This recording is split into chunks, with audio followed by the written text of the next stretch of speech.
true to life horror movie naman tayo. Itong movie na ito ay nangyari sa Indonesia. Isang masaya at kumpletong pamilya ang meron ito si Vita.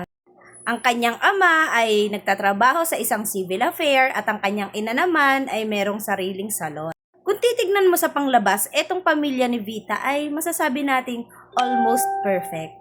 Hanggang isang araw, may isang babae na pumunta sa salon ng kanyang ina at kinaibigan ito. At pagkatapos nun, lahat ng misteryong nangyari sa kanilang buhay ay nagsimula na. Dahil ang babaeng ito ay ginustong kunin ang buhay na meron ng ina ni Vita, pati na rin ang pamilya kung pwede lang. At dito nga ay makakaranas ng iba't ibang sakit sa katawan at hallucinations ang mag-ina. At dumating na din sa point na muntik nang kunin ang buhay nito ni Vita.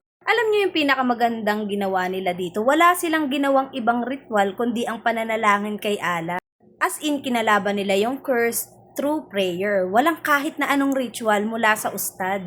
Kung mahilig kang manood ng mga horror movie, hindi naman talaga nakakatakot itong movie na to. Pero kung iisipin mo na nangyari ito sa totoong buhay, grabe, mapapaisip ka talaga na may ganun palang klaseng tao talaga.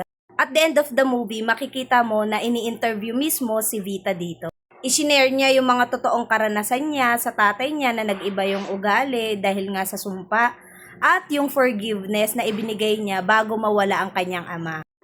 Ang cursed na movie ay mapapanood na dito sa Netflix, kaya tara, Netflix and chill!